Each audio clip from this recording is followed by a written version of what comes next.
जय श्री कृष्ण मित्रों। आज આપણે રાગી ચોકલેટ બનાના કેક બનાવી રહ્યા છીએ, જે બાળકો ખાય તો પણ એમને કશો વાંધો ના આવે। હેલ્ધી વર્ઝન છે। જો મેં સૌપ્રથમ 2 કેળા લઈને એને મેસરથી ક્રશ કરી દીધા, પછી મેં એમાં એક નાની વાટકી તેલ ઉમેર્યું અને એક અડધી વાટકી, આજે તમે જુઓ છો ગમે તે તમે એક વાટકીનું માપ કરી દેવાનું, એ ખાંડ ઉમેરી અને મેં એમાં જો દહીં હોય તો તમારે 2 ચમચી દહીં લેવાનું, નહીં તો મેં અડધી વાટકી છાશ લીધી હતી। પછી મેં એક ચાળણીમાં 1 કપ રાગીનો લોટ લીધો છે, 1 ચમચી બેકિંગ પાવડર ને એની અડધી ચમચી બેકિંગ સોડા લીધું છે અને 3 ચમચી મેં અહીંયા કોકો પાવડર લીધો છે મિત્રો।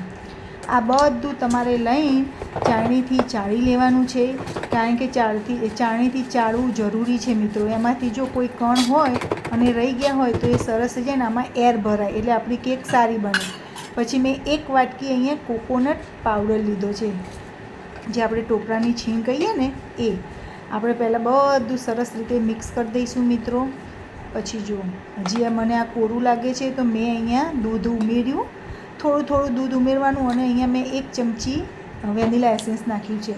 જો મિત્રો તમે મારી ચેનલમાં નવા હોય તો મારા વિડીયોને લાઇક, શેર એન્ડ સબસ્ક્રાઈબ જરૂરથી કરજો, જેથી મારા નવા વિડીયો તમારી સાથે આવે અને બેલ આઇકન જરૂરથી દબાવજો મિત્રો। જો હવે આપણે મિક્સર તૈયાર છે મિત્રો।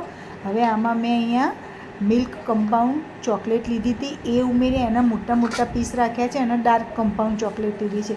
તમે આ ના હોય તો પણ તમે આ વાનગી સરસ જ બને છે આ કેક, પણ આ શું ચોકલેટ હોય તો છોકરાઓને થોડું વધારે ગમે, એટલા માટે મેં અહીંયા ચોકલેટના ક્રંચ નાખ્યા છે મિત્રો।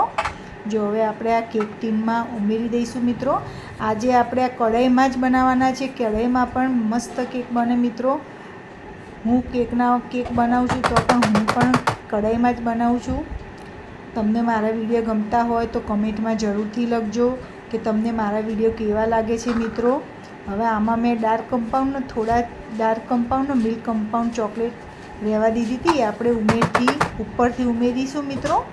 પછી જો આપણે કઢાઈ છે ને પહેલેથી જ પ્રી હીટ કરવા મૂકી દેવાની, પછી એમાં કેક મૂકી બસ આવી રીતના ઢાંકી દેવાની અને મીડિયમ ગેસ ઉપર આપણે આ બધું થવા દઈશું મિત્રો। હવે જો આપણી કેક તૈયાર છે। હવે આપણે સ્ટીક નાખીને જોવાનું, જો કેક ઉપર ના ચોંટે તો આપણી કેક રેડી। જય શ્રી કૃષ્ણ।